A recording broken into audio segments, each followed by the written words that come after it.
Good Monday evening to you guys. It is me, Shaniqua of Shaniqua CTV, and I am here for live number 3. I'm no longer calling it day 3, guys. I'm going to give myself grace. Sometimes you just need to take the day off. All right, and so we're going to talk about today bleeding hearts. That is the title of today's Stop Stalling on Your Calling, right? Bleeding hearts. Hey, and so one of the reasons why I'm talking about that today is because when I talk to people, hey doctor, when I talk to people, I find a huge resistance to charging. Okay, if you've ever heard about bleeding hearts, you know that is when people will just give and give and give and give and give and give and give, and then they usually end up either feeling like a martyr, like they did this sacrifice for people, and so they should be rewarded for that.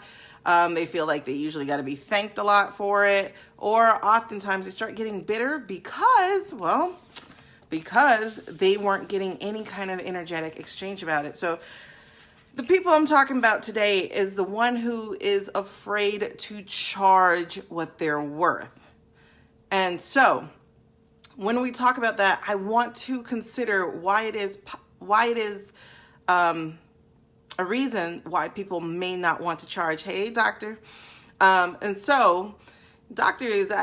Tracy, my coach, is actually one of those ones who helped point it out to myself. She did a great money issue in her group. But one of the things that I see consistently in all the entrepreneurial groups is when people are asking, what do I charge? How much do I charge? Or do I even charge? They're usually having a problem because they don't value themselves. Like if we understood what our real story was, where it is that we came from, how valuable our experience was, the education that we got, it may not be at somebody's top of the line, predominantly PWIs, whatever they call them, like Brown or Cornell or UM or UF or whatever. It may not be in a traditional setting, but we still get education just through life, right? And so a lot of times we don't value the education because a certificate might not be attached to it. Like right now, you guys notice there's a boom in this whole coaching industry. And yes, it is going to be regulated more than likely. And yes, it is going to require a certification of some sort. But what I do want you to consider right now, especially while that regulation is not fully in effect, is this.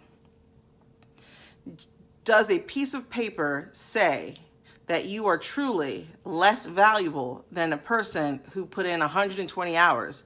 And they could have gotten anybody to do their 120 hours, or they could have attended an over the weekend seminar and all of a sudden they're a life coach. Does that make them more valuable than you? Does that make their experience more valuable than yours? Does that make the fact that you do get results when you talk to your friends, your family, and strangers that you meet who seek you out?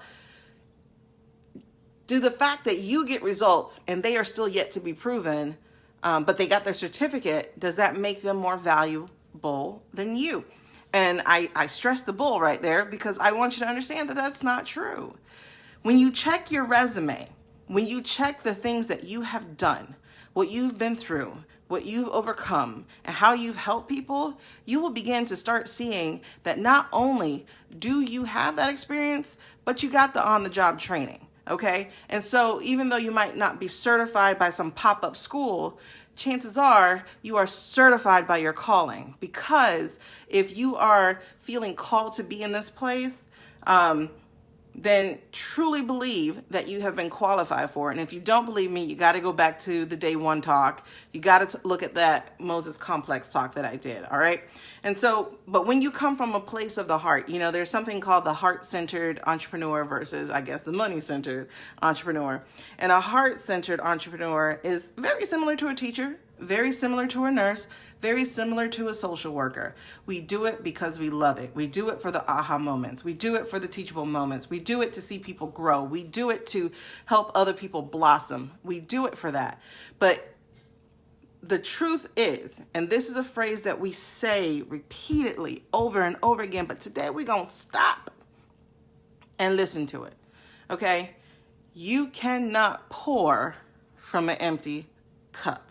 Like, I really want you to see the visual of the empty cup. You cannot pour from an empty cup. Hey, Wanda, consider this.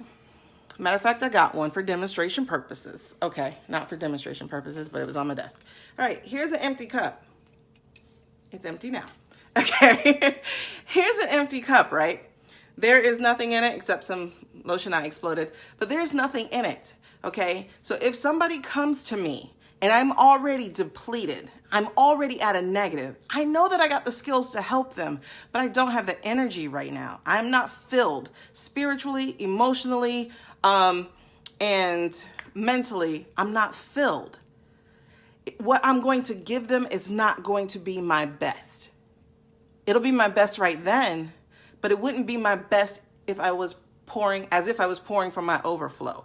Okay? So we cannot give people more than we ourselves can receive. And I'm talking to me on this one because I want to point out something to you guys, right? So you guys know that in October of last year, 2017, the Me Too movement exploded, right? All of a sudden, people have broken their silence. It's rippled through Hollywood. It rippled through politics. It rippled through people's households. All over my timeline, ladies who couldn't even voice their story were sharing at least the hashtag Me Too. People you wouldn't know have been through those things were sharing that hashtag. But here's the other thing. That was 2017. Well, let me point out something to you. In 2015, I wrote this book. This book is called Giving Yourself Permission, Reclaim Your Life After Sexual Assault. The reason I wrote this book is because people were asking me how all the time. How did I keep moving forward? Like, this happened to me when I was 16, and I was told that I was not going to graduate from high school, let alone even go to college anymore, right? And so through determination and the pure, sheer will of wanting to prove these people wrong and not prove them right, because I didn't want to be a statistic, I kept moving forward. However, just taking steps forward does not mean you're taking the right steps. So I ended up, and I'm being honest on this one, like completely open and vulnerable, because this is a season right now for people to be lifted out of their mess, right? And this is a season right now where we have to flush the SHIT and start walking in who we really are called to be. And so I kept making my steps, but my steps were not what I say right, because you know, everything that we go through, every bit of experience we pick up, it's going to be valuable because it's something we'll be able to share with somebody else. But the way that I stepped was, I stepped into promiscuity. I stepped into incessant clubbing. I stepped away from my voice. I stepped away from my value. I did not value myself. And I certainly did not value my vision anymore because somebody else snatched it and I allowed them to keep it, you know, because there was no one I could talk to about how to move forward in the best way for me. And so I walked into situations that I should not have been in. I ended up with another child by the time that I was 19, and then I had to fight my way through graduating college. I made my path harder because I refused to actually find out who I was. I would not stop. I'll tell you in a little bit. But I would not stop to hear what, I'm trying to think of how to say this because I actually have this in a different way on this paper, but I did not stop to hear what Spirit was telling me. In fact, I shut it all the way down. I'm like, you don't know, because if you did, you would have protected me, right? And so it wasn't that I lost my faith. It was that I packed up my faith, because what was the point in faith at that point, you know, for me? I'm sorry, it makes me frustrated, so I'm getting a little emotional over here, because had someone spoken into me the way that I tried to speak into people, life could have been a little bit clearer a little faster. Let's put it that way. But instead, I had to go through the wilderness on my own until I found my direction and my way back into talking to people and etc. Now, I didn't want to go too far from this, but in 2017, as I said, the Me Too movement exploded. I had this book that, not that it has the answer, but it has a guide for helping people move through this terrible event. And a lot of people think because you are successful, because you are smiling, because you are with a man, that whatever happened to you could not have been that bad. But one of the things that I've learned in speaking to people is that this thing infects everything. Everything. So, for instance, right now we got this Cavanaugh thing going on, right? With Judge Cavanaugh, who all these people are coming out with boys will be boys and you can't hold teenagers accountable. Well, the person who did this to me was a teenager. He was 17 and I was a teenager too. I was 16. So I think we can hold them accountable. You know what I mean? But, you know, we got these messages out here that are going to shut people up. And in 2017, when that movement exploded, I had the opportunity to step forward. Not with my story, because that's not a problem. I shared my story all the time because I felt like people need to hear people share it. But I didn't share the steps that I found that help people. Like, and you know, and some of them are obvious, you know, go get some counseling. You have to do that. You have to talk to somebody who's not going to sit there and judge you, right? And I didn't share it because, one, I felt like I didn't want to capitalize on the movement. I felt like as a heart-centered entrepreneur, I didn't want to charge people for their pain. Like, that's the way that I looked at it. Right? Exactly. You get overlooked because you got to keep moving. Life doesn't have a rewind button, nor does it have a pause button. So if your behind doesn't move, you getting left. And that's a whole nother message that's coming up later on in this session. And so, as a person with a bleeding heart, there were actually a couple reasons, and this is why I want you to look at the different reasons that might be behind this. Is yes, I didn't want to charge people for their pain, right? I didn't want to feel like I was profiting off of people's pain. But at the other end too, I also didn't want to look like I was profiting off of people's pain. I didn't want to look like it was a selfish thing. But that also attached to these money issues I didn't realize I had. Like, I attributed people's evil thoughts to money. And I know, Wanda, doctors and nurses do help with pain and illness. But, you know, hold on, I have to stamp that back down because some doctors really are doing some profiting that they shouldn't. Like our medical field is disgusting right now. I got charged $3,000 for a room. I was only in there for 6 hours. And that was the recovery room. So they actually did nothing for me. So we're not going to get into that. But that's what I'm saying. Like, I still have that money tug. I really do. Because, you know, you see so much evil happening for money. And I didn't want that to be me. And at the same time, I didn't understand that I was blocking my own progress is because I had these issues that I had to deal with. So one, I didn't want people looking at me as if I was just profiting. And two, I didn't want to come off as evil about it. All right. And so I completely missed the momentum of the movement. Is it still going on? Absolutely. But I missed the momentum of it because here was a chance not for me to profit. Hold on. Whew, I just got a message. Not for me to profit,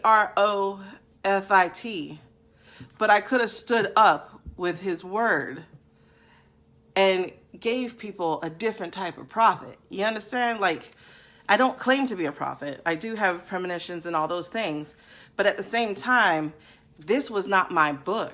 This was his, you know. And like I said, we're talking about the observations of the believer in business. So you understand where I'm coming from on this.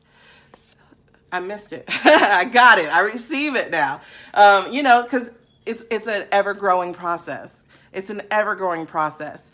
And so I missed the major movement behind it because I didn't want to appear as if I was going to profit from it. So I was resistant to charging, and I was sitting there very heart-centered, but at the same time, I call it faux humble.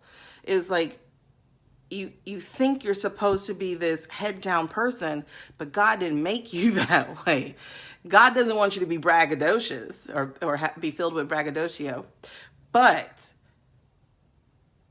you're still supposed to be a representative of him. You know what I mean? And a representative of God is not like this, because God said, I am.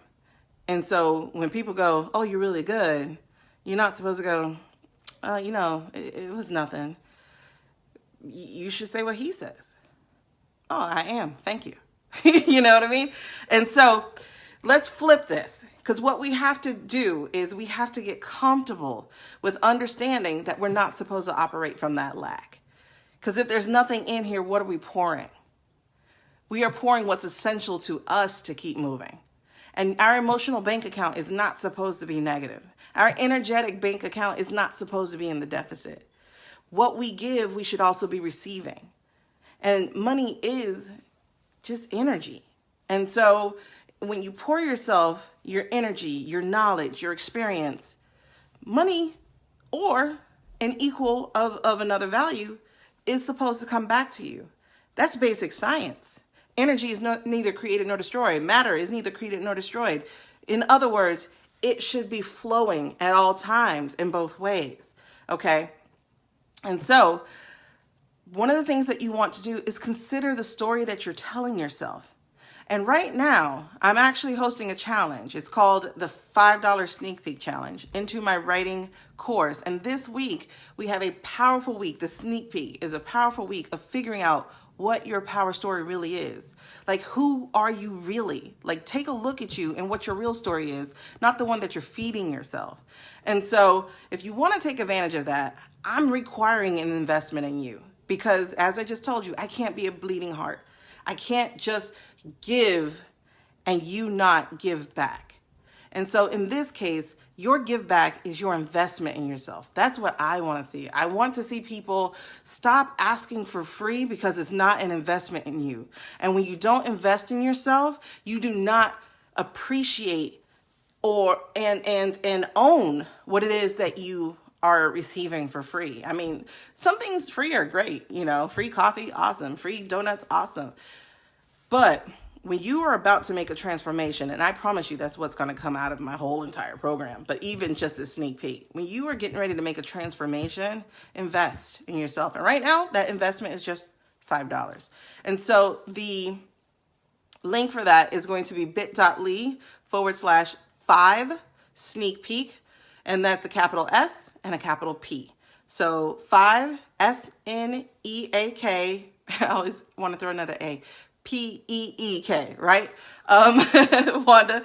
And so you want to invest in yourself, but also more importantly than that, you need to start finding out what your real story is. Not the one you keep telling you. Not the one you keep telling you.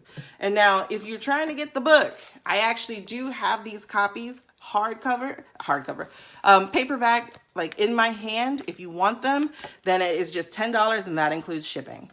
And I will personalize it for you. Okay? Like, I have to send this one to Jasmine. So I will personalize it for you.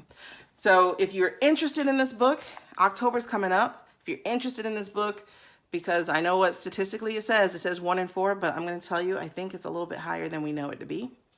Then go ahead and let me know in the comments below, or hit me up in my private messaging and let me know that you want this book. Again, $10 free shipping, and I will personalize it to you. If you need someone to talk to, we can have a chat. Not a problem. But right now, I'm going to go ahead and get off. I think I've exceeded my 10 minutes. I try to keep these under 10 minutes, but it's not working, because I always feel moved in the spirit. So I want you to understand that do not be resistant to your charging for your services. You have to, this is the other part too. You have to give a person a chance to say thank you. And a lot of people say thank you with their money. Y'all ever heard the phrase, take my money? Because you're saying, give me that. And thank you. And it's the same thing like when I share my seafood posts and stuff. I'm like, give me that seafood. You can have all my money. Exactly, Wanda. That's exactly it. And I think as faith-filled people, we still feel the same way. And what it is we're like, God, you will provide. But God's like, I'm not here to provide just enough, sweetheart. Like, if all you want is enough, you've put a box on me. And you box me in with your current circumstances instead of unboxing your potential, instead of unboxing the gift I have waiting for you. I mean, that's why the present's called the present. It's a gift. Open it up, because what you pull out of it is what is going to affect tomorrow. Y'all, this is a whole different message. Oh my goodness, that's a whole different message. I tell you, he be working. He be working. Yeah, she slipped any bonnets. He be working. Okay, and so if you felt that this message was on point for you, or that you know other people who need to hear this, who need to start charging for themselves, Serene's another one. Serena's a financial faith coach. That's what I call her. She calls herself something else, but she's a financial faith coach because she knows that God doesn't want us to be broke, and she helped me so much understand where my money issues were coming from. And when I tell you that yoke is being broken, those binds are coming off, because God's people are not supposed to be poor. We're supposed to be a representation of him. And if all we are is poor, people are going to be looking at us going, well, where's your God? He don't want that. I think he's tired of hearing that. Where is your God? You ain't got no God. You struggling like me.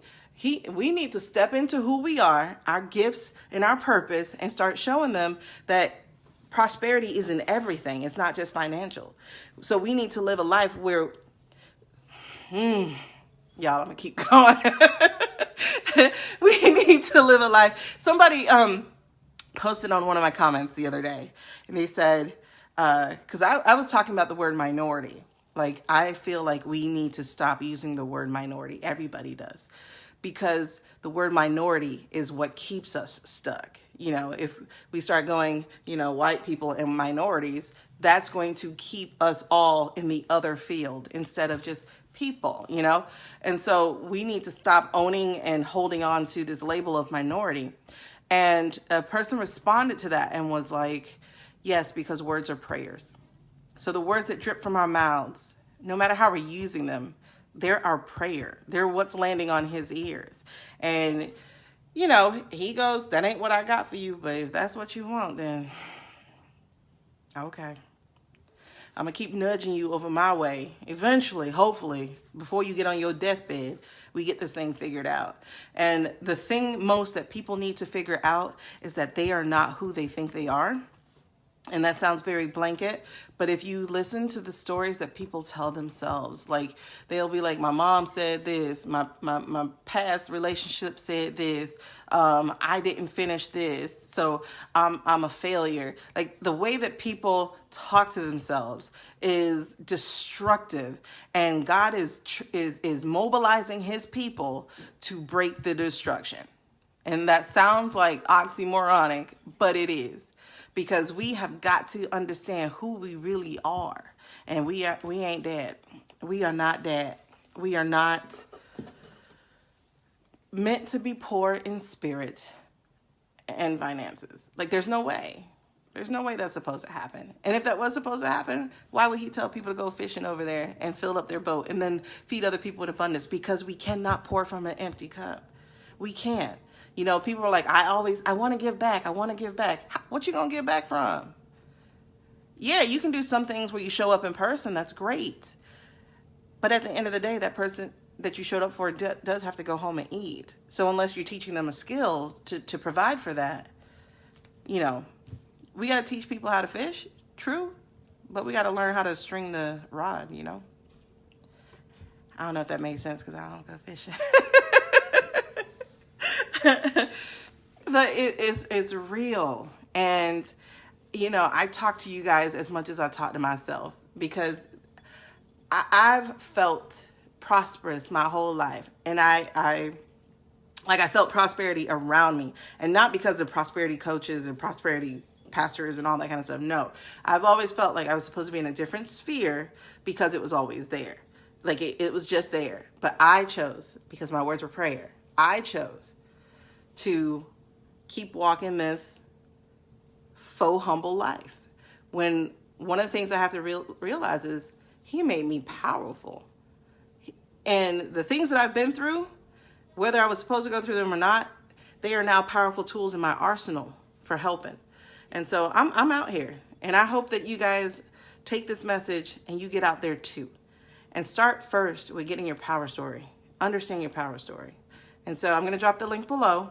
And also, if you want the book for giving yourself permission, I got Reclaim Your Life After Sexual Assault. If you want this book, let me know as well. All right, I'm getting off. Peace out.